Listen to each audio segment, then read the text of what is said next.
Welcome back to the Project Gen X podcast. I'm one of your hosts, Alan Smith, along with... I'm the other guy, Big Dave. And, of course, Biscuit's here with us again, although you can't see or hear him, but know that he is here. Biscuit, my son's... the head of my son's school told us today that Biscuit is now the official dog of their school. Oh, no. Yeah, he... everybody knows him. Everybody loves him. You know, it's just every time I take Xander to school in the morning, he gets out and runs up there, and all the kids come outside and they Biscuit, and they love on him, and you know, and just everybody loves Biscuit. Yeah, I keep telling him, like, no, seriously, whatever day you decide you want to keep him, just let me know, and I'll pick him up in the afternoon. Just better be careful. You might not be able to pick him up in the afternoon. He'll be fine. You know, somebody will take him. No, well. Or he'll go home. As you were saying, he might go home with someone. Yeah, that's the thing you got to worry about with him is no loyalty. Yeah, and so I go where the love's in the food, and that's you got both of those. I'll go with you. So. Kind of like the owner. Not so much with the food these days, man. I got to where I eat like once a day, and I have like a meal a day. And then I will generally I don't really do the intermittent fasting so much like in the traditional, of like I might have a little something when I wake up in the morning. And I mean, just like a little something. Yeah. And then I won't eat again until mid-afternoon sometime. And I'm perfectly fine with that. It doesn't, I've found that works better for me rather than doing the opposite of like having something big in the morning and then having smaller. And I have always had a problem with eating breakfast, like going way back. Yeah, if I eat in the morning, it's not as bad now as it used to be. It used to be when I would eat in the morning, I would feel sick all day long, and that has gotten better over the years, where I learned I can eat in the morning, I just can't eat a lot in the morning, and it'll keep me full for like well into the afternoon if I have just a couple of eggs or something like that, or maybe even just a little whatever, just to kind of, because you usually wake up and you're a little bit hungry, like legitimately hungry in the morning. At least I am, and so I'll have just a little something there, and then I won't eat again until mid-afternoon or so, and then I might have a little something later, and I'm talking about like if I eat anything after 5 o'clock in the afternoon, it's usually like tuna, like a can of tuna or something like that, and that's it. So I'm hoping that will start translating to getting this weight back off again. So I've given up. I swear the older I get, it's not even so much the weight loss, because 2 years ago I was the heaviest I've ever been. And, I wound up losing, inside of a year, I wound up losing almost 40 pounds. Like got pretty close to 40 pounds. Okay. And that was kind of nice, but I didn't lose it all at once. It was slow. Like I dropped a little bit, then I was okay, and I just kind of stayed there for a while. Then I dropped a little more, and then just kind of worked it on out. And then I really started going hard towards the end of 2022, and got down to where I was like, "Hey, I'm legitimately within striking distance of high school weight again." Now when I say legit, I'm not talking about like real close, but it was like, hey, if this keeps coming off the way that it has been this time, like right now, a year later, it's like I could be down to like where I was when I was in high school. And of course that didn't happen. I moved and everything went sideways, and I've learned over the years that it's one of those things that like I can do all the work in the world to like lose weight or even just get back in shape. I'm not even worried about the weight so much, get back in shape, because I was in a much better shape last year than I am now. And it was one of those things, I was working out, and I was walking a lot and doing all that kind of stuff. It's awesome. But the thing that I've learned is that like I cannot slack on that at all, or else it just all comes back in a very, very fast amount of time, even with me still eating the same way that I was, of like, I'm not eating a bunch of crap. I'm eating better or a lot less and that kind of stuff. And it's still one of those things where it's just like, well, where is all this coming from? Yeah. It's just like, it sucks. I hate it. And, I think at my heaviest, I was somewhere around 360. Mm-hmm. But then again, I'm 6'2". You wear it differently than, but that's all. I'm 5'8". And even I was just shy of 230, which is the heaviest I've ever been. And I look back at like there's a photo that's on my refrigerator in there from around that time period. Yeah. And like you can really see it in my face. You know, I've got a really fat face, and it's a picture of me and Xander, and you know I'm sitting next to him, and it's like you can kind of see it around the midsection some even as well. But it's still one of those things where people are not going to be like, you weigh how much? Every time I would tell people, they're like, you weigh how much? It's like, I wear it well. I always have. You know, that's and I was don't at know. 360. I managed to get down to like 330, and somewhere in there, I got diagnosed with type 2 diabetes, and the doctor, you know, tried different medications, kept adding medications because, you know, they want me down below 7 or lower. And I'm sitting at like a 7.4 A1C right now. And I guess it was when Ozempic first came out, they put me on it and very quickly ramped me up to the highest dosage you could do on it. And they were flabbergasted because I was not losing weight taking Ozempic. I've basically been at 330. Yeah. I know you said they switched you off of it. Do you still have any left? You black market that shit. No, I was told to keep it for a rainy day, just because, you know, all these people are using it for the off-label stuff, Right. And well, you know, there's a class action lawsuit against them right now. No, and a matter of fact, Tennessee has joined that class action lawsuit because of the what it does to your stomach lining. And basically the reason that Ozempic causes you to lose weight is because it paralyzes the lining in your stomach. And so, see, I was asking the endocrinologist about that because they were switching me from Ozempic to Mounjaro or whatever the new one is. Instead of being the GPL2, it's a GPL1 or something and some other stuff. And I was like, you know, I'm seeing all these white papers about the damage. And they flat out blamed it on the compounding pharmacies, you know, for, you know, it's the compounding pharmacies. They're not doing it right. They're doing it strictly for the weight loss and blah, blah, blah. Yeah. And there is a class action lawsuit against but them right now, we're going to switch you to Mounjaro and we're going to start upping your doses. Okay. Because we want you to lose more weight and get your A1C down because it's not moving. And I'm like, I'm maintaining. Is that not good enough? That's if by some miracle I ended up down around 250 pounds, I would not be mad because that's basically where I was in high school. Well, there you go, high school weight, man. I was around 170 when I graduated high school, somewhere in there, and I pretty much stayed that same weight until I turned 30. In that 12-year time span, I gained a little bit at one point. And when I say a little bit, I think I got up to like 180 or something like that. I mean, it was like I gained about 10 pounds. But I also got down to 158 at one point. And so it was kind of one of those things where I pretty much stayed in that 170 range. It's like even when I gained the weight, I would always come back to 170. When I lost weight, I would always go back to 170. And it was just kind of like, that's just where I am. I swear to God, the day that I turned 30, my metabolism said, well, enough of that. Yeah, I'm on vacation. And that year I gained 25 pounds. Actually, it didn't take a year.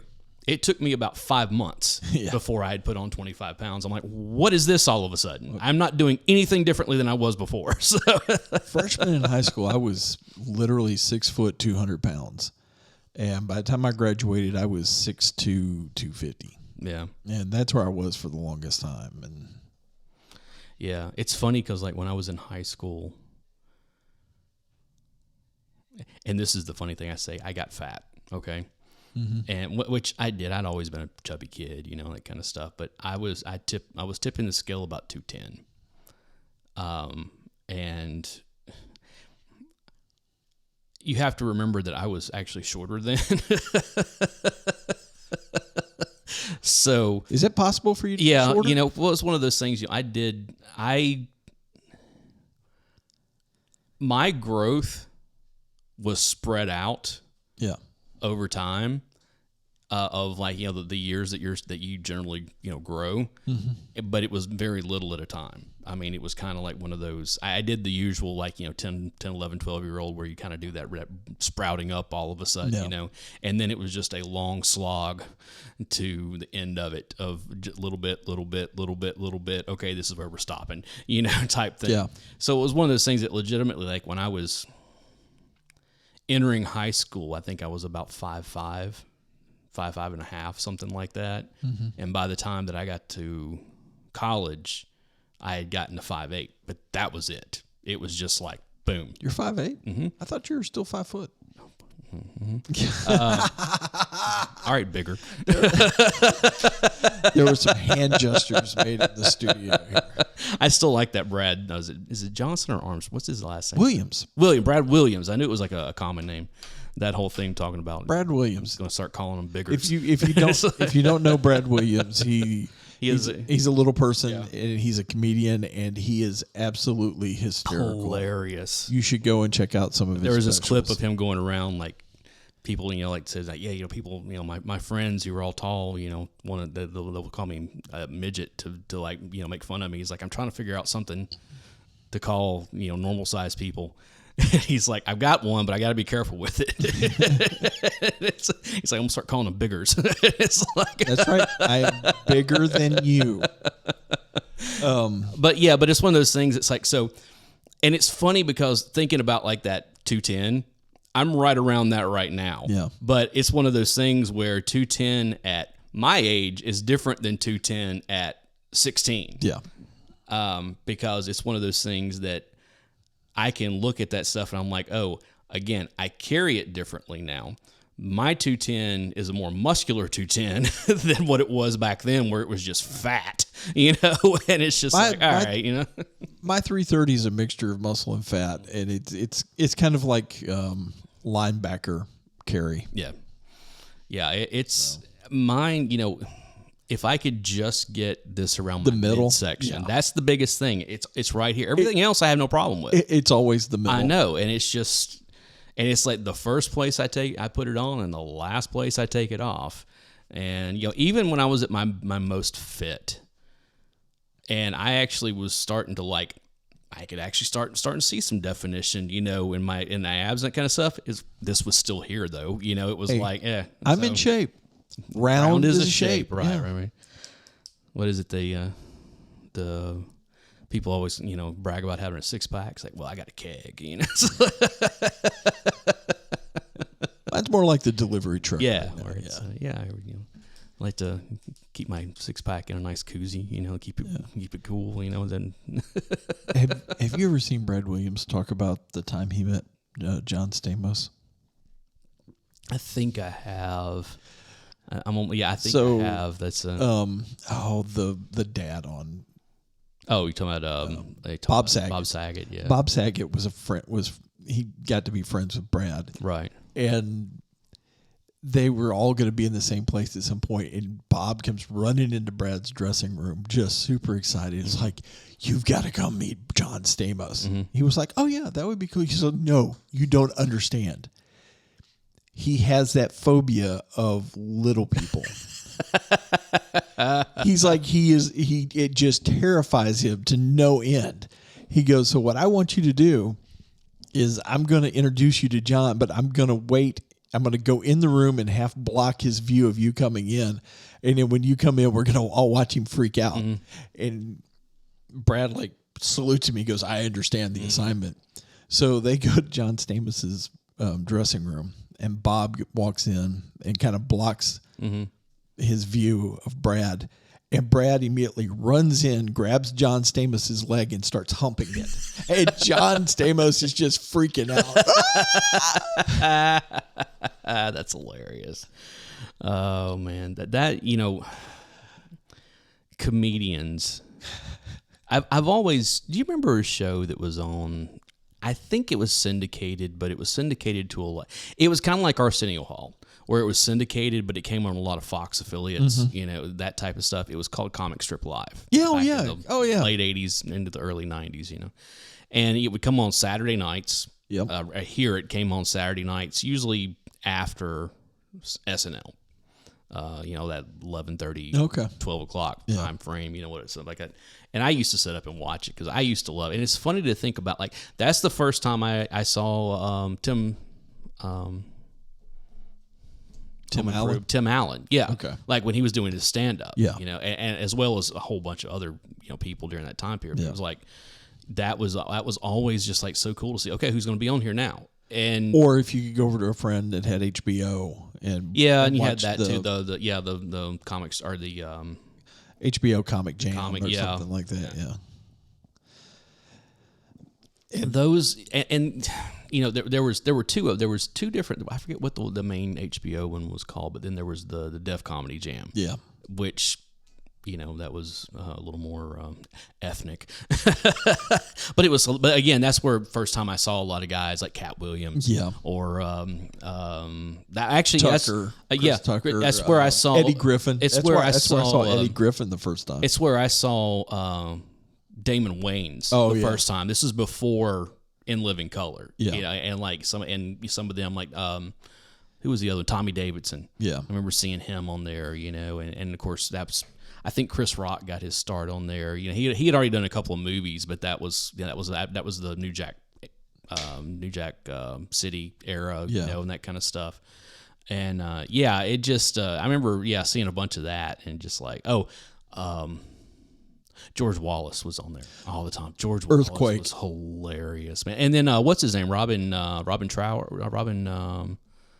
the guy that Bebe's kids, Robin. What was his last name? Somebody's screaming at us. I know, but that guy and Lavelle Crawford. Yeah, I mean, just a bunch of and you would get maybe even some bigger. Every once in a while, somebody like Sinbad would show up on there, for just kind of do like a drop in or whatever, and stand up comedy was always one of those things that I loved, and of course, again, even before I had HBO, and you would get all the comedy specials, a lot of times they would show comedy on a lot of the UHF channels. They would show and of course they would censor them. So it's like, I remember like seeing Elaine Boozler and of course Gallagher, like his stuff would show up on there on the different UHF channels. Both Gallaghers. Well, this was before the second Gallagher really got when it was just the original, the main guy. And I'm trying to think who else. I mean, because it was one of those things you would see all of these different comedians. It was just always something I thought was hilarious. And then now, they've taken over the podcast realm. Yeah. And it's kind of like, okay, I get what you're doing, but we're so saturated with them now to where it's, what do I listen to and what do I want to listen to? That's, and it's the thing about it is that a lot of the comedians who are doing the podcast aren't doing comedic podcasts. They're just like Theo Vaughn. Something. Yeah, but I mean, but there's an element of comedy. There's an element of comedy to it there, but those guys are just talking. It's kind of the same stuff. thing with, I love Your Mom's House with Tom Segura and Christina Pajitsky. They're married. Oh, I haven't. Dude, you should watch that. Now, the thing about them, you can listen to the podcast and it's still funny. Yeah. But what you really need to do is watch their YouTube channel because they record it there because they do, like, she goes on TikTok and finds all these like really weird videos and stuff. That's all of TikTok. I know, but she finds the really out there stuff, and it's just like, oh wow, okay. And of course, them just riffing on it is hilarious. And of course, they'll have their friends on there. I mean, that's. And of course, you got like the occasionally I'll tune into Two Bears, One Cave, with Tom Segura and Bert Kreischer and the episode where Tom gives Bert a possibly black market Hitler t-shirt. Yeah. That's Bert that still takes a Segura has that in their studio, and they talk about it every once in a while. It's like, Bert gave me this. No, Tom gave. Oh, Tom gave it to Bert. That's right. Because Bert collects history stuff. Yeah, that's right. That's what it was. Yeah, and that's So you get that stuff, and it's like, I remember when I got started in podcasting 16 years ago. Okay, I can't believe it's been that long.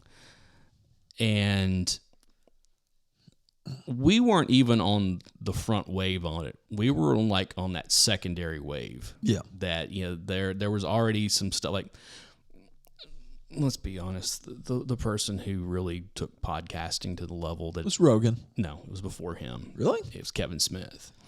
Smodcast. Yeah. That You're was, right. And don't get me wrong, there was other stuff out there as well that was making waves, but that was the first, kind of big name that got into it. And it was like, oh, you mean like every week I can hear Kevin Smith talk about stuff? Yeah. And that was kind of the he was kind of the Beatles of podcasting in a lot of ways, where it was you mean I could do this? Inspired like all these other, podcasts and stuff. And Rogan came out around that same time. Yeah. It took him a little while to get, especially to where he is now, but it took him a little while to get to the notoriety. Yeah. But Kevin Smith pretty much came right out of all of us fans found him, and then other people started finding him, and it was just kind of like, and that was kind of for the longest time, podcasting really was kind of it was a very geeky thing. Yeah. And I say that in that when you would go to iTunes at the time, because they were like the biggest one, again, the whole podcast because of iPod. Well, it's because of Adam Curry from MTV. They call him the Podfather, I know, but it was still, the reason it's called podcast is because it was on you could put it on your iPod, so it was very Apple-centric. He was building it for the iPod because he saw Adam Curry. For those of you who don't know, Adam Curry of Headbangers Ball fame and MTV fame. Right, he was a VJ. He was a VJ. Mm-hmm. He and a couple of guys are the ones who invented podcasting because he saw the iPod come out, and he was like, "Oh, that's cool." That was in about around 04, 03, 04, somewhere around in there. And I think he was actually doing like quote unquote internet radio prior to that. Yeah, he was. So it was. There is a lot, but what I'm getting to is that in those early days of podcasts, like of 04, 05, 06, 07, somewhere around in there, that first wave. It was traditional. It wasn't exclusive, but most of when you would go someplace, it was a lot of of really geek centric stuff. It was a lot of tech stuff. It was a lot of geek fandom type stuff. It was a lot of a lot of it was very niche. It was kind of like the way magazines used to be, where they always said if you have an interest, there's a magazine for it. Well, that's the way it was the podcast for the longest time, and sports was another one that really fantasy, especially fantasy sports, that became a really big thing with podcasting. And then the radio station started saying, "Hey, we could take our stuff and put it over." Like ESPN was on the forefront of it. That show, Pardon the Interruption. Yeah, the next day they would put that show in audio form on their podcast platform. G4 was really big into putting some of their shows on. Well, CNET was right in there, absolutely, because he was friends with John C. Dvorak. Exactly, and that's and you get into what's his name, the Twit, Twit This Week in Tech. Which Dvorak was associated with him. He was on. I can't think of not his G4, name. but he was on Tech TV. And all that stuff before, and you were seeing that was kind of a lot of what was podcasting. Yeah. Then the comedians got in. Yeah. And it blew up, and then it was, and now it's all true NPR and true crime, murder, and it's just one of those things where I'm like, I even look around now, and I'm kind of like, how much further can this go? Well, because the thing is there's the media companies and the advertisers are doing their best to kill it by ruining it. Well, and hey, I have no problem with people making money. In fact, if you would like to support the podcast, we would happily take your money. Yeah, although we've never set up anything like that. We've never set up, but believe me, if we started doing something like that, we'd have to start doing a lot more work. Yeah, I know. A lot more work. Yeah, but if you guys accidentally wanted to, send us your gold, that would be great. Gold, is that what you're going for? I'll take pennies, whatever we gold, get. Ammunition, canned goods. The way things are going. Yeah, no joke. Non-perishables. Yeah. But Maybe we can get a sponsorship from Patriot Supply or something like that. No. If we're going to get a sponsorship, it's going to be like Manscaped, or it'll be, let's see, what are some of the other There ain't ones? no shaving going on around here. Yeah, but you know what I'm talking. It's like they all have the same sponsors. Like it's like Manscaped. It's a Better Health. It's we'll see, what are some of the other? Was it Blue Chew? Let's see, what's the Blue Apron? Oh yeah, all those different Fresh Market. Yeah. All those different food. Those dinner or Hims. Hims is another one. Can't get it up. Here's a pill. Yeah, exactly. Or what was it? Razors. Harry's Razors. Harry's Razors. Yeah. I mean, there's just like all this stuff that's just, and it's funny to have watched that over the years move from one to it, like whole set of what's stuff. What's the vegetable powder that Rogan's always selling? Oh, I don't know. That's one of the great things I love about his show coming back to everything off his podcast. They don't have the commercials on there. Yeah, because Spotify kept all the advertising. But it's one of those things where it's like, look, I don't have a problem with that. It means I don't have to like fast forward through 3 minutes of commercials on the front end. And when they went to Spotify, it wasn't 3 minutes of commercials on the front end. They would drop the commercials just in the middle. Well, that's what that. But pre-Spotify, his show, you would have like 3 minutes of commercials on the front end, but then it was all fine after that. But that's what Spotify they would do that. That whatever. 15 forward buttons for. I just go click, click. I know. Click. But now that he's back on it, there are no commercials on it whatsoever, which I love. Anyway, we're not here to talk about Rogan's podcast, but I'm just talking about podcasting in general. It's gone through a lot, and the things that used to fly. As far as when I first started listening to podcasts back in like 2006, okay, so I didn't catch it from the very, very beginning, but I got in that pretty early with it. Lost was huge at the time. Oh, the amount of Lost podcasts. They were everywhere for the next And I already 4 hated years, the show. And then I'd go looking for podcasts, and it was like Lost. Everybody was talking about that. And there were other shows, but that especially, Lost was one of those shows that everybody had a podcast for.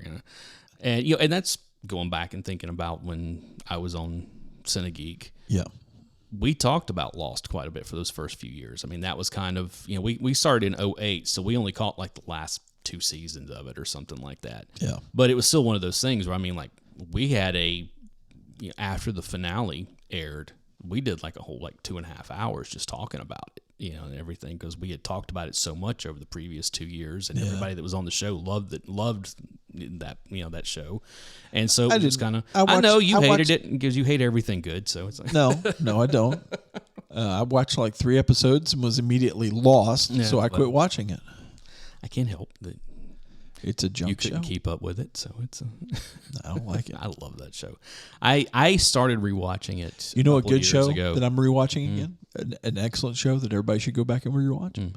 Northern Exposure. Oh, you finally did start watching it. I'm Prime. I'm like 4 seasons in. Oh, you're already 4 seasons. You got what? One more left. It's like 5 or 6 seasons. 6 seasons. Yeah. But it's the 6 seasons with the new Doctor. Yeah. And Joel shows up to he shows up for the finale or something like that. He's golfing through the wilderness. Yeah. So that's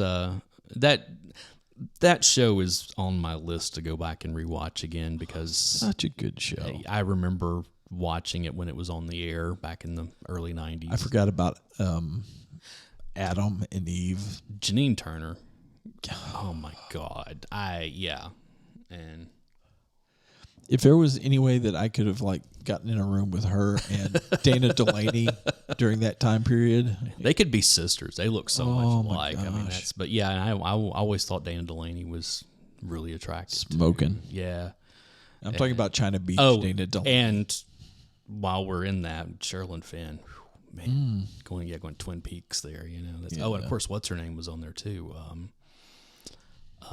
Alice Cooper from Riverdale. Mansion. I can't think of her name. Mansion. What's her last name? But yeah, she was on Twin Peaks as well. Yeah. But yeah, that Northern Exposure had such a great cast, and the storylines, and it's one of those shows to where they actually would. It wasn't just centered around Maggie and the Doctor. I mean, they went into everybody's background. Oh yeah, to some yeah, and that's Marilyn. Yeah. You gotta love Marilyn. I mean, that's just she was always one of those characters that I loved on that show. It's Ed, yeah. Adam and Eve, yeah. And then you get into Chris. the whole the love triangle with Maurice and yeah, Shelley and yep, and all, Holly, yeah. And it's you get in that whole love triangle. And Chris in the morning, yeah, on K-Bear, yeah. Which is one of the reasons why between that and Pump Up the Volume was why I wanted to be a radio disc jockey. And then I got into the business and realized that is not the way it was going to go. You know, speaking of Pump Up the Volume, I recently saw a vinyl copy of that soundtrack. Really? $180. Good night. Because that's what was 1990. Vinyl was on the way out at the time. Yeah. And so they're really hard to come by. And it's just like, really should do a repressing of that album. Yeah. I wish they would. I would buy a repressing of it. Yeah. Now I'm sure there's probably some licensing that's mixed up in that. Oh, and the cool thing about Northern Exposure being on Amazon Prime, it's right. All the original. It has all the original music in it. That was one of the selling points for it. Was that hey, we got the original music again? Yeah. So I'm like, all right, that works. Yeah. And that it's really a big part of the show, having the original music. Yep. That show, there was that show, and then there was it Picket Fences, which was kind of it was a quirky little thing, and then there was one that was Due South, I think it was. It was about a Canadian Mountie that came to the United States. Yeah, I remember that one. They were all kind of that fish out of water, weird little town stuff going on, and it's kind of Twin Peaks light. But the radio station and the music from the radio station is absolutely a character in the show. Oh yeah. I get that. I since we're talking about television shows, before we get into that, I returned to the dark side slightly. I only went medium dark though, so with my new internet, and because I've been talking about on here about how AT&T, I couldn't get fiber over here, and so it was really when I would upload episodes, it would take forever. Yeah, because of the upload speeds were just horrible. And I was like, look, and then of course we're got another project in that we're gonna need faster uploads, so it's like, all right. And so I got tired of waiting on AT&T to finally connect my house or finish running fiber over here, even though I could walk out my back door and see the end of the fiber on the street. Yeah, they just hadn't finished it. And then Google ran their stuff through here, but they still haven't connected it. But that would be going full dark side, and so I had to go with medium dark. AT&T's only lightly dark, or only lightly evil, and then Google is full evil. Okay, so I wound up with medium evil of Xfinity. Oh, so you'll never be able to cancel it ever. Yeah, so it's just like, but it was one of those things. It's worked out really well, and in doing that, I also, because signing up for them means that I also have a subscription for Peacock now. Oh, really? It came with it, kind of like with my AT&T, because I still have AT&T phone, so I have a Max, the whole Warner Brothers thing, So, and now that I had the Peacock, I'm like, oh, hey, that Twisted Metal show is on there that I heard good things I've been about. meaning to go and watch it. I just haven't done it. I watched it in an afternoon because they're only half-hour episodes. Wow. Dude, that show's awesome. That show is awesome. Well, who is it that's playing the clown? It's Samoa Joe. Yeah. But he's playing Sweet Tooth. Yeah. But Will Arnett's doing his voice. Oh, really? Yes. So it's Samoa Joe, doing all the physical stuff, but it's Will Arnett doing the voice of Sweet Tooth. Oh, okay. And it is wonderful. I love the way they did Sweet Tooth in this thing. Okay. That was my driver. Every time I played Twisted Metal, I played Sweet Tooth. They gave him a backstory that I never saw coming whatsoever. Really? That was just like, I'm gonna have to go and watch it. And then, of course, Anthony Mackie he's the main character. Oh, yeah. Dude, he is so good. I love Anthony Mackie just in general, but this is a comedy show. Yeah. Okay. He does comedy like nobody. I was really surprised at how good he is. And then Tom, what's his name? Hayden Church. Thomas Hayden Church. Is that it? Oh, yeah. He plays the bad guy on the show. Okay. And he's excellent. Everybody on the show is excellent. There is not anyone who pops through there who does not do a great job. And like I said, I sat down and started watching it, and I was like, okay, I like that first episode. I'll watch the next one. Next thing I know, I had plowed through all 12 episodes, and I'm like, oh wow, so it's 12. I think it's 12. It's either 10 or 12 or something like that. Instead one of season. The normal 8. It's either 10 or 12. I don't remember off the top of my head, but it was one of those things where I'm like, okay, when's the next season coming? Because that was last year. Apparently, the new one's coming out this year. I'm like, dude, I am all in on this. And see, I'm already waiting for the season 3 of Reacher. Oh yeah, they've already greenlit it. They're already shooting. They just finished. They just released season 2 of Reacher. Mm-hmm. I've already watched it all, and I'm like, okay, give me season 3. Give me season 3. I am really at a point now where I'm like, I don't know what to watch. I'm kind of going through stuff of. That's why I've gone back to Northern Exposure. Dude, okay, so I watched. Renee is watching episodes of the thing that she's supposed to be watching. By the way. Okay, yeah, I plowed all the way through that not long ago. When we get to that, when we bring her in here to talk about it, this is probably my 4th or 5th watch through on that series. Yeah, and this one. By far, by the time it was over, I had the most disappointment I've ever had out of it. Okay. Of like, oh no, the seasons that I said were good are still good. Yeah. One of the seasons I had always kind of been like, about. I was like, that was actually a pretty good season. And then it got to the last season, and I was like, I had always liked this season until I watched it this time, and I'm like, oh. This time around, I'm seeing all the problems here. Maybe it's because it's only been a couple of years since I rewatched it the last time, and also from listening to a watch-along podcast with a couple of the stars of the show, that it was kind of one of those things where I'd done that last time, so I was really invested in it. And then this time I didn't have any of that, and I was just watching it like, oh, yeah, this is this. And then I was like, oh, dude, this thing falls apart at the end. It's like, oh, God, I did not remember this being so bad. Well, good. Good. But I knew that was going to happen because of the way it went off the air, and it wasn't given a full season and all that kind of stuff. And it's just like, they rushed through a lot of stuff. And right now the listeners are going, what? What show? We'll get there. Let's put it this way. It's a show that has been referenced on here quite a bit. And and it was inevitable that we were going to talk about it. So if you think you might know what that show is, email us at projectgenxpod@gmail.com and or go on Discord and drop what you think it is. I'm not going to tell you what it is, but we'll see. I will make notes of who gets it right and who doesn't. So. Maybe Alan will send you a prize. Yeah, maybe. I don't know. Get a box of Cracker Jacks or something. So you're trying to figure out what to watch next. Yeah, and your wife suggested a show that has been suggested to me before. It's Gilmore Girls. I've never watched Gilmore Girls. Yeah. And that's like her and Tanya's favorite show. Many people have told me you would love this show. And I have seen an episode here or there over the years that it was on, and I was like, and I like what's her name, Lauren Graham. I've always liked her, Yeah. And I was like, this might be an interesting show to go and watch, And I've heard that, and then I know they did that renewal a few years ago. I think they did like a movie or something on Netflix or something. It was like a 3 or 4 episode type thing. And so I was like, that might. But the thing is I don't have anything that it's available on.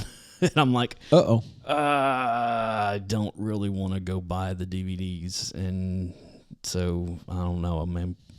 And even going to public domain to try to find it has not been easy. And I'm like, I don't think I want to dedicate that much hard drive space to all of that as well, especially if I wind up not liking it. So yeah. Well, that's the thing about hard drive space is if you don't like it, you can always. Yeah, I know, and believe me, I've done that. Yeah. Trying to think, I did finally see the second season of Heels. I need to watch it, dude. You would love that show. It's Stephen only 2 seasons. I like Stephen Amell anyway, and there's a really good cast around him also. Yeah, like a really good cast around him, and it's I think the 2 seasons are like 12 episodes each or something like that. They're not, it's another one of those things you can blow through them in a weekend if you really wanted to. Yeah. I liked the second season. What's it streaming? It's on Stars. I don't know what it's actually streaming on. I think Renee's paying for Stars. I may have to look and see. Hold on. That. Let's see.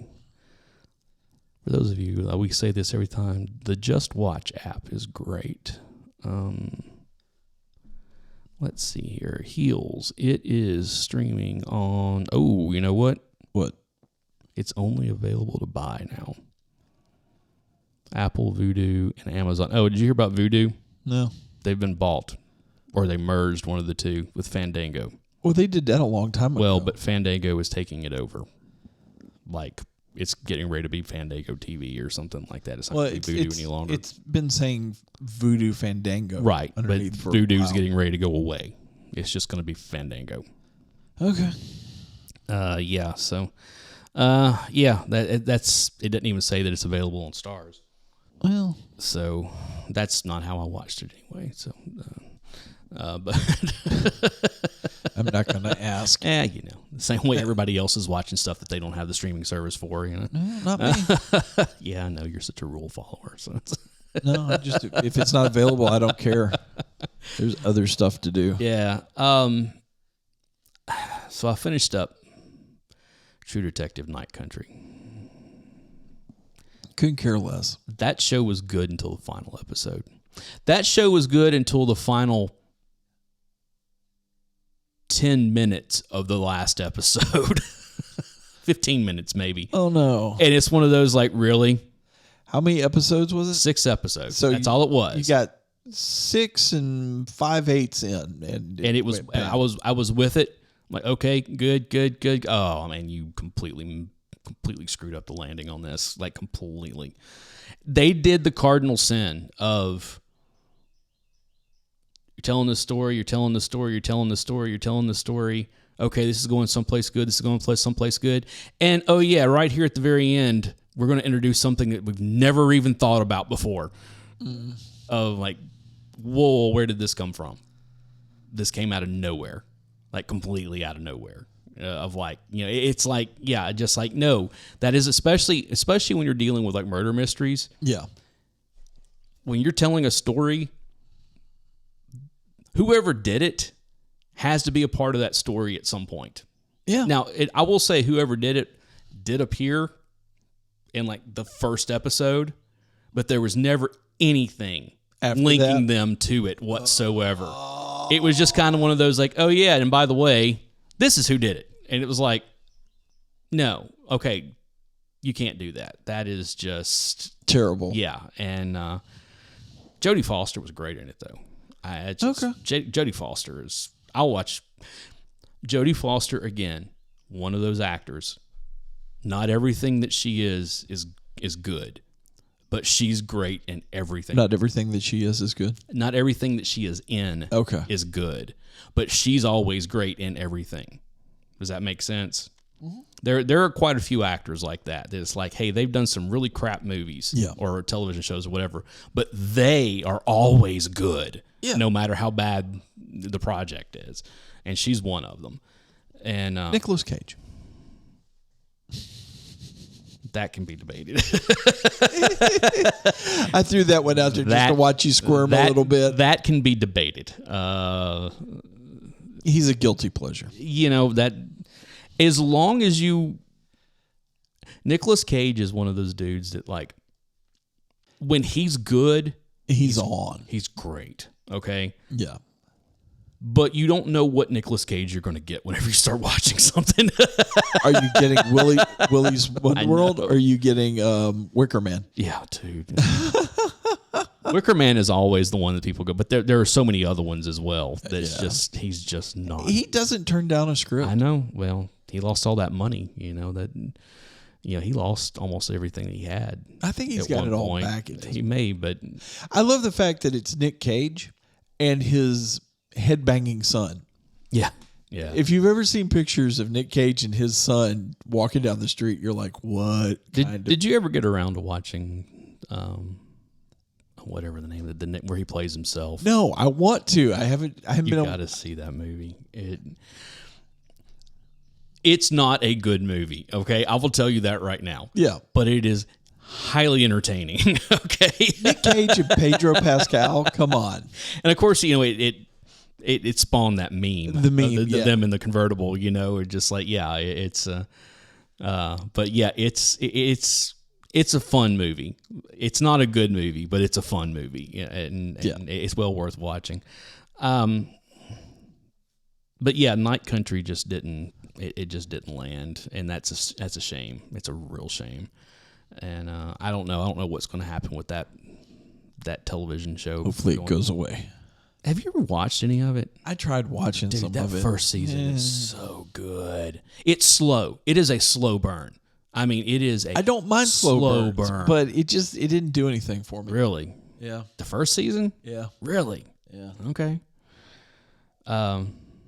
I thought the second season was good, but everybody was so hyped after that first one being as good that there was no way to ever live up to it. Yeah. The third season had its moments. Like, it wasn't bad, but it was still better than most everything else on television at the time. But it just, again, you're looking at that first season, and then this fourth one was just kind of like, you had me till the end. And then you just screwed it up. So, I had something else I wanted to talk about. I don't even remember what it was now. This is what I get for not writing things down like I should. Yeah. I blame you for this big pause of nothingness. Well, I guess we could do some wrestling talk. As we're recording this, let's not do that. No, I'm just saying, as we recorded this, Sting had his retirement match yesterday, and which this will go out well over a week after all this happened. But it was interesting, watching him all through his career. I didn't watch him through all of his career because I missed the TNA stuff he did, after WCW went under and all that. But it was after he came. When I started watching wrestling again was when he retired the first time because he had the neck injury. Yeah. When he was in WWE, and he was forced into retirement, and so watching all of his AEW stuff has been a lot of fun, of him coming back and just kind of being like, look, I know this is it. Yeah. So I'm gonna enjoy it, and just being Sting, And I watched him way back when he was still Surfer Sting and all that stuff. What was really cool was that for this one, because I know you won't watch it, was that when they headlined the pay-per-view. Yeah. Him and Darby Allin versus the Young Bucks.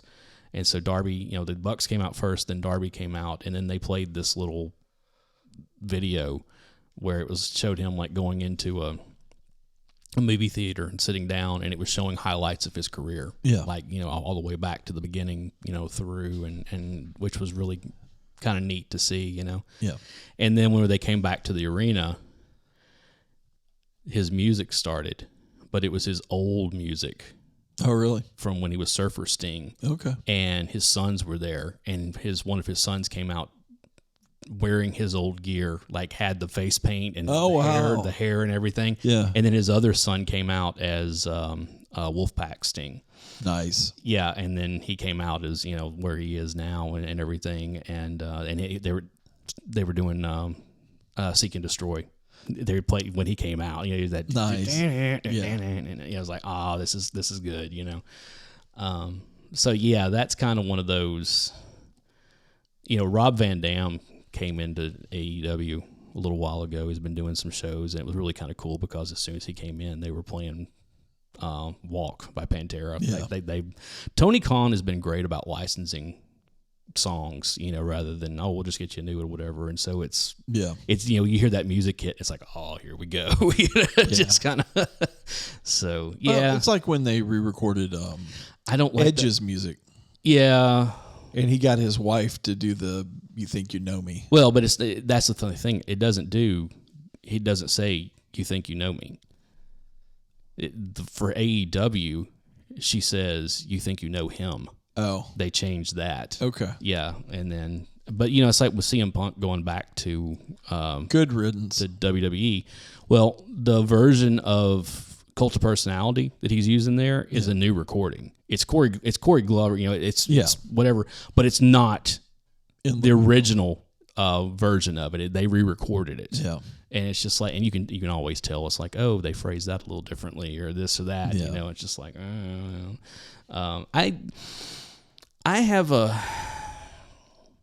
it irritates me whenever a singer or a group goes back and re-records some of their irritates stuff. me when they go back and remaster it.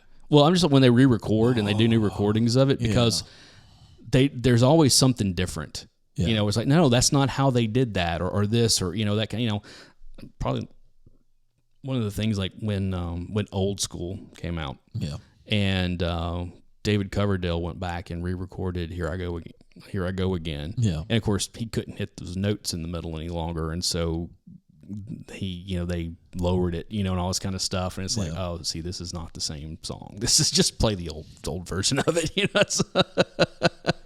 Yeah, it's Abominable Snowman, Vince Neil all over. Yeah, exactly. There's a lot of that type stuff where it's just like, dude. I went to I had seen Motley Crue several times, but I had never seen the original 4 members play. Right. So when they came through town on the No More Tours tour, whatever it was, I went to go see it. And Vince, he's terrible. He's terrible. He was better than what he is now. I mean, he actually sang the songs. He was almost on key.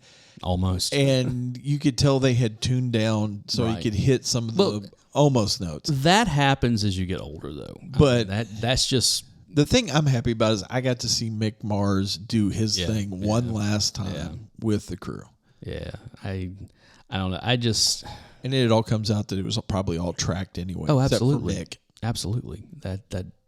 That's what they've been doing. We've known that for years. That was kind of one of those not so great or not so secrets. It was like, everybody knew that was going on, especially Nicky, because he can't play. I mean, that quite literally, Nicky Sixx is not a bass player. No, he's a pretty good songwriter, but he's not a bass player.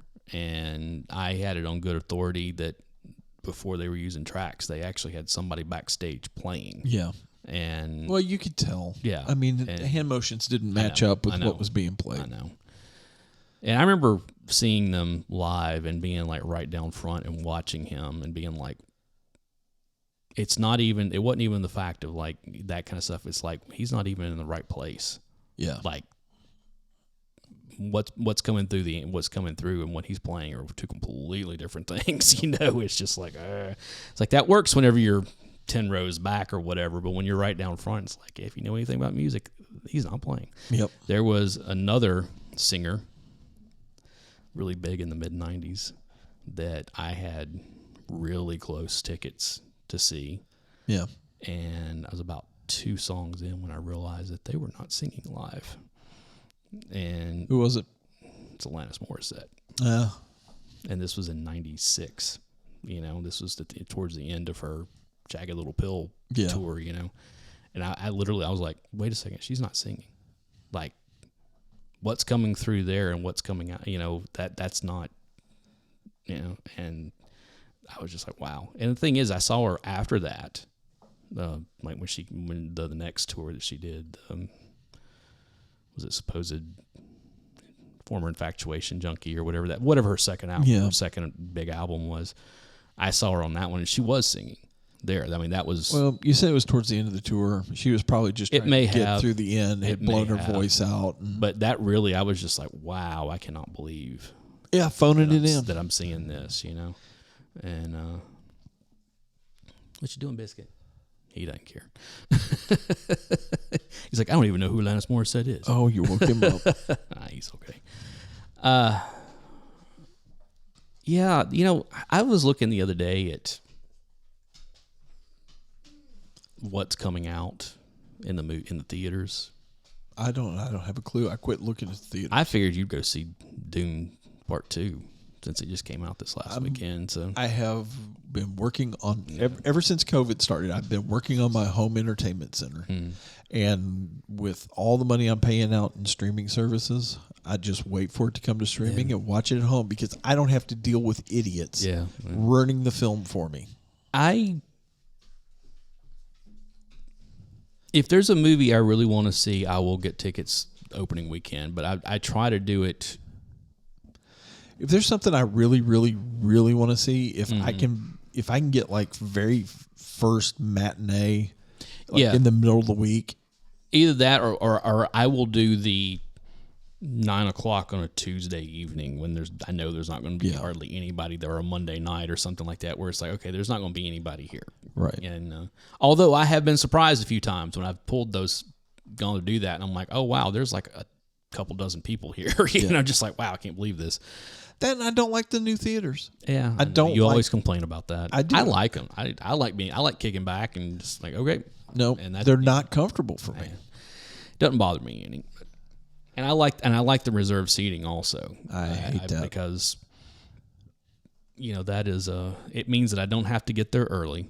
I know where I'm sitting, and I can just roll in and sit down, and there we go. And and I have done, and I'm sure you have as well, waited until right before the movie started, and then like, okay, what's open, and move to a different spot. Because what are they going to do? Hey, you know what? If somebody comes in and wants to sit here, then fine, I'll get up and move back to my old spot. There's no law that says I have to sit there. So I hate it. Yeah. But like I said, I was looking around and it's like, there's a couple of things. Of course, the new Spider-Verse movie comes out this summer. I forget what the last one's called. There was Into, Across, and then I forget what the probably Through. It may be, yeah. And I've enjoyed those movies so far, and then of course the Deadpool movie. I'm looking forward to that. And I watched a longer trailer of Ghostbusters Frozen World the other day, and I'm kind of about it. I was like, I want to see it, but I don't like the way it looks. It looks like it's way too special effects heavy. And I mean, not just special effects, like CGI heavy. Yeah. And I'm just like, we'll see what happens. And, but yeah, I mean, there may be some other stuff that's coming that I might be interested in, but I really don't think there is. Same thing with television, where I'm just kind of like, is there anything out there that I want to see? Like, nope, doesn't look like it. So let's see if we can find a list of new movies coming out. I'm sure if you go to IMDb, they'll have the coming soon. Upcoming releases. Kung Fu Panda 4. Don't care. Actually, I saw a trailer for a movie called Imaginary. Yeah, that I might be interested in. No, that doesn't look good to me. Let's see. Coming soon to theaters.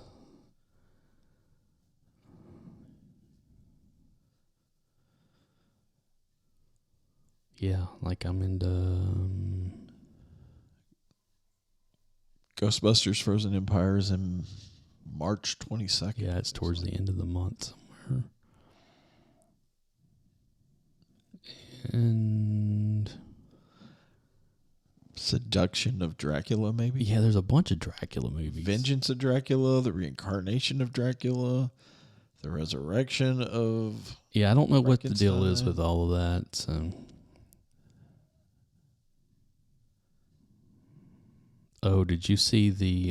Got a Godzilla and Kong New Empire movie. That movie. Looks terrible.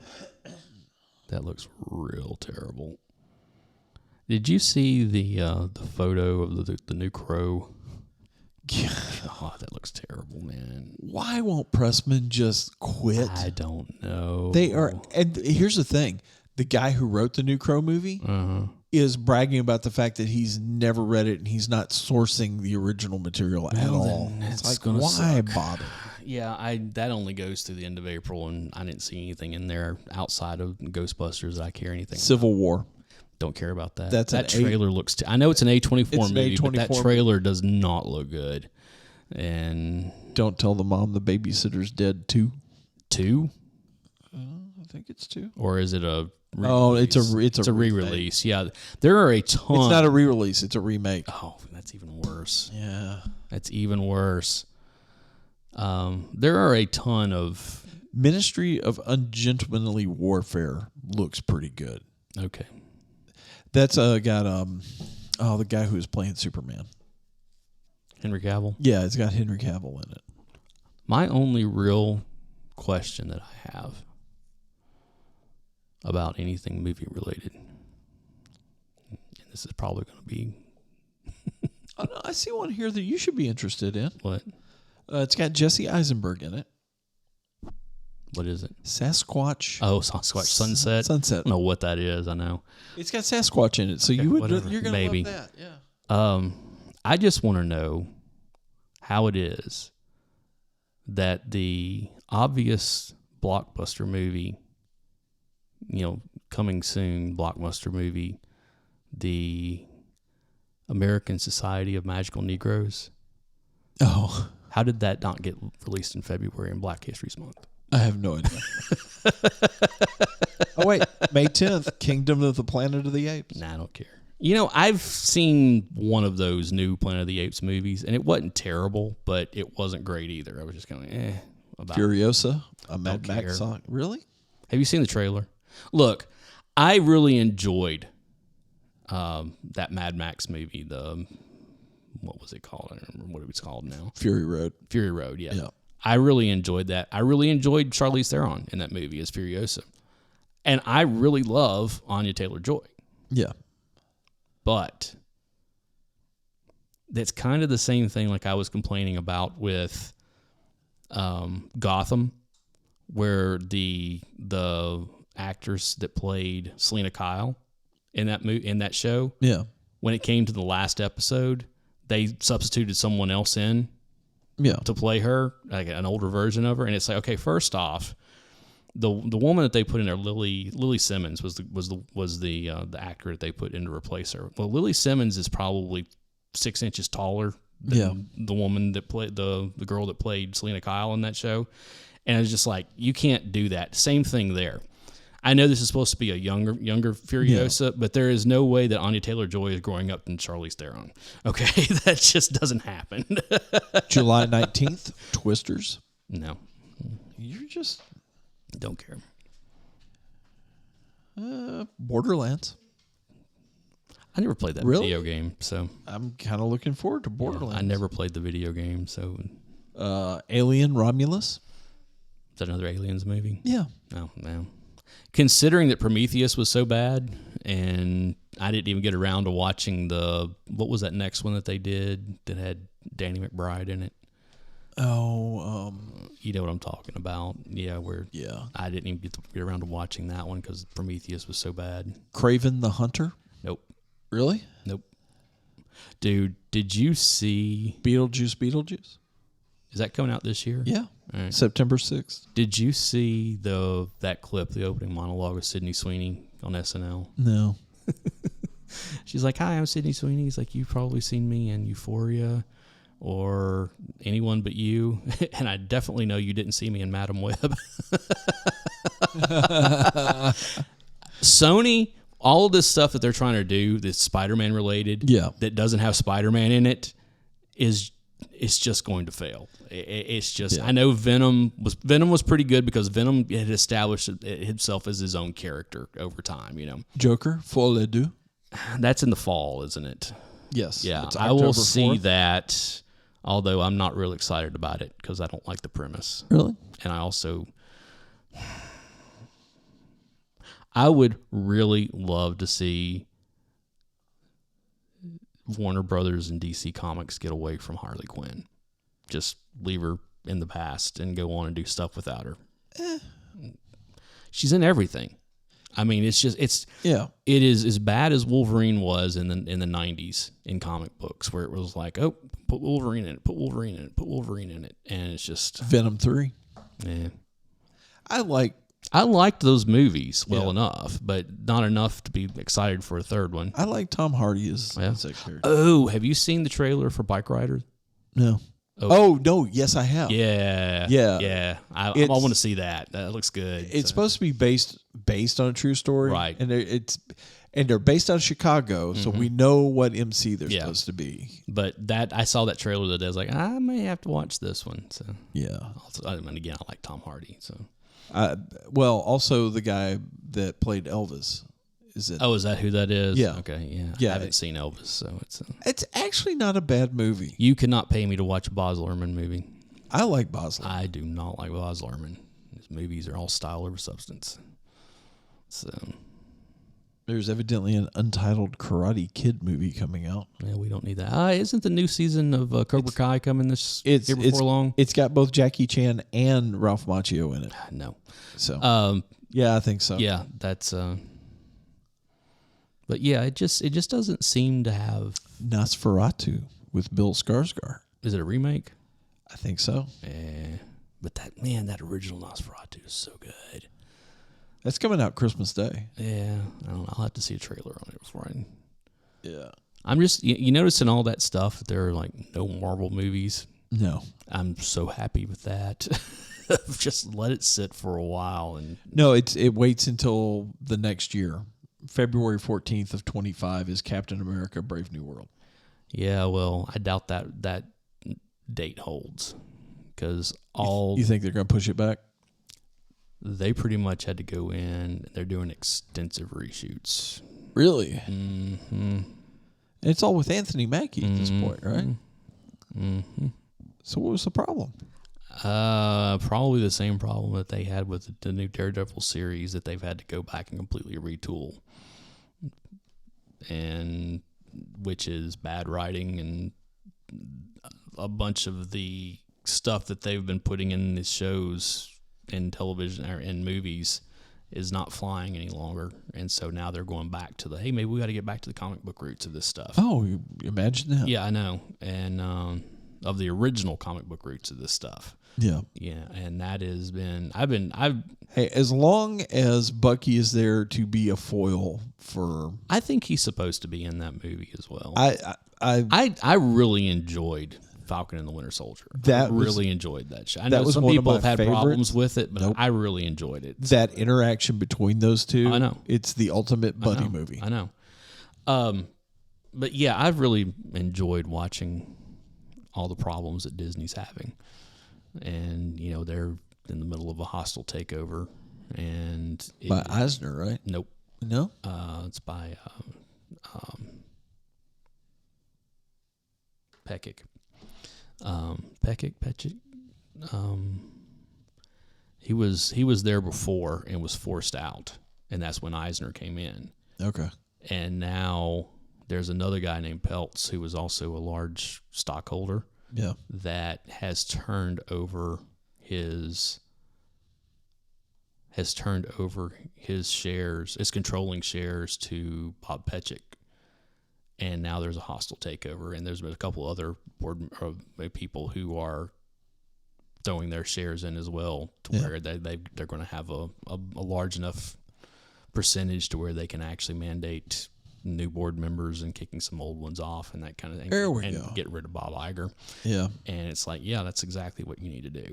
So it's been really interesting watching because like even Roy Disney's granddaughter, Disney was Walt's nephew. Yeah. And he was involved for a long, but his granddaughter is like did this interview where she's like, Walt and my grandfather were, almost fascist, and everything they did was crap, and blah. I mean, just like it's been one of those things where it's just been a complete shit show to watch, and their stock keeps tanking, and their movies keep tanking. No, believe me, I know, because for her 16th birthday, Renee's parents gave her Disney stock because they were all big Disney people, and still kind of are, and that was. At that time, Disney stock was a good thing to have. And it's not like it's a whole lot. It's like I forget how many shares it is. It's not a whole lot, but every year they send her all the paperwork and they try to get her to proxy her vote every year. And every year she goes through all the stuff and she votes the way she wants to vote and sends it in. She's probably gotten the stuff about this, or should be getting I hope so. Because it is one of the good things that they had done recently is that they fired the guy that was in charge of all their live action remakes, like of all their cartoons. Good. And I hate those. Yeah, things. I know. Outside, when they did the live action version of, I think it was Beauty and the Beast was one of the first ones that they did, and it did well. And then they did, I forget what the next one was after that. I think it was Lion King. And I think it did fairly well also. And then they just started just pumping them out. Yeah. And it's been diminishing returns ever since of just, this isn't going well, and it's because you keep going in and changing these things from what people remember. Yeah. And the thing about it is that now, the Aladdin one did pretty well. The Disney movies are just based off of Grimm's fairy tales. Exactly. But they've been Disney. It's the Disney versions of them. Yeah. And believe me, the Disney versions are way different than the originals. Honestly, I think somebody ought to go back and do the Grimm fairy tales. The actual Grimm fairy tales as I would love to see the original Cinderella done for real, because I want to see the stepsisters, cut their toes off to try to get them into Exactly. Make them as dark as they were written. I know. They were supposed to be cautionary tales. Yep, every single one of them. And but that's in reacquiring physical media. I made a list of the Disney movies that that I wanted, and I've gotten most of them. Yep. And I'm happy with that. You got Song of the South? You can't buy that one. You can on eBay. I see it all over the place. It's not official though. I mean, it's a rip of a Blu-ray it's a rip of a laser disc from Japan from back in the early 90s. That was the only way it was ever officially released. And there were VHS copies of it floating around for a long time, and then there were DVD copies of it floating around. Now there are Blu-ray copies of it. Yeah. And they even have gone in and up-resed it and and different stuff, but it's still not official. And there's outside of the song Zippity Doo Dah and the tales of Brer Rabbit and Brer Bear and all that kind of stuff, I don't remember anything about the rest of that movie. I don't either. And I saw it in theaters, like one of the last times that it played back in the 80s. I just don't remember anything about it whatsoever. And so it's kind of one of those, I don't, outside of its the only reason I would want notoriety is because everybody's like, you should own a copy. I know. Of that. Well, but it is what it is. But there are movies that I really like. I'm really trying to get a hold of a copy of The Black Cauldron, because it was released. It was released on Blu-ray officially, but it was only released through the movie or the Disney Movie Club. Yeah. So it never had a retail release. Yeah. And they are expensive. Like, I think the cheapest used one I found is about $35. Yeah. And I'm like, I know what's going to happen. I'm going to wind up spending this money, and then they're going to have an official release of it, which is something that Disney has talked about to try to cut costs, that they're not going to do physical releases of their movies any longer. But then Sony came along right after. It was like, no, we'll take it up and do it. Yeah. So it's, there for about half a day, everybody was kind of freaking out that Disney wasn't going to put out physical copies of their movies any longer. But there are this dog's getting ready to try to drink out of the toilet. I know what you're doing. But I'm thirsty. You've got water in there. Go. And it's just a big water bottle. I know. But it's just kind of one of those things. There are movies that I would love to have that they are not available for whatever reason.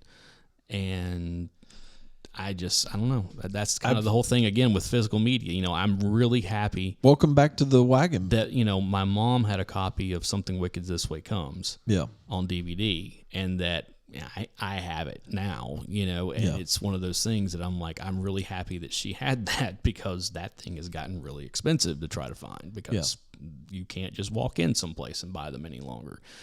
And I've got a whole bunch of movies like that. It's in those white DVD cases, from. No, I never got rid of my physical media. I never will. So I'm kind of running out of space now. Well, only problem. So that's an issue. So I'm gonna have to. I've got a list on Discogs of stuff that I would like to have. Oh yeah, I've got a list of things, Blu-rays that I want, and some of them I can get, and some of them I can't, like Dogma. Like I've actually gone in and gone onto the Discogs app and put in the records that I have and the records that I need or would like to have, and the list of I like to have keeps growing. Yeah, I have a list of would like to have, and every once in a while will find one, and I will mark it off my list. But those the albums that I would like to have are getting smaller and smaller because I've found pretty much everything. Every once in a while I'll think, oh yeah, I really want that one too. But there are more of them coming off the list than are going on the list. Let's put it that way. Yeah. And the movies are there are more coming off the list than are going on the list, but that list will continue to grow because there's always going to be something that I'm like, no, I really want a physical copy of that also. And I've been really happy with what I've been able to find. So nice. So yeah. So guys, now that we have rambled for over an hour, we have something really cool coming up that we have to record here in between the time that we do this and the next time you hear from us. As well as some other announcements coming in the pipeline. So we hope that you guys have been enjoying this so far. I know I have really enjoyed going back to a mostly weekly. I know we had a little bit of a gap a couple weeks ago because we were running out of stuff. Well, and real life is... And there was that too, and that's the reason why we try to bank as many of them as we can. That way, if we need to punch pause, we can for a minute or, however long. And but yeah, I've really enjoyed coming back to a mostly weekly schedule, and I'm doing the best I can. I know, and don't worry, I'll find somebody else to come in here if I need to. So. Okay, I'm off the show. I see how it is. Didn't say that. It's not like I haven't done shows without you before. So, but yeah, stay tuned. We've got some interesting stuff coming. And it's going to be a lot of fun. I think I'm going to get into a lot of trouble. So that's not different from any other time. You're always in a lot of trouble. I have a feeling that with this other thing that I'm alluding to, that it's not going to be me getting us into trouble. It's going to be other people. So no, this is going to be all you. Yeah. I'm just a person who's going to set the camera up for you. Yeah. So guys, go to our Discord channel. Our Discord channel. Go to all of our social medias. All the links are in the show notes. If you would, subscribe, like, tell your friends, tell your enemies, tell people you don't know. Just we're going along here and having a good time, and we like to invite everybody in that can handle it. And that's the one caveat I have. If you think you can handle it, come on in. The water's fine. If you can't, it's okay. There's other podcasts. Exactly. There are so many podcasts out there. If you don't like this one, there is one for you. Yeah. And if you accidentally send us some nickels or something, that wouldn't be bad either. Mm. Just go out in your yard and throw them up in the air. I'm sure they'll make them dust eventually. So we should figure that out. Again, like I said, if we're going to do something like that, we're going to have to do a lot more work than we're actually doing. So it's make it value for value. Send what you think is going to be the value. So guys, I am Alan Smith. I'm the other guy, Big Dave. And this was the Project Gen X podcast. We will see you again real soon. I'm so tired. Can't go to bed now. See you.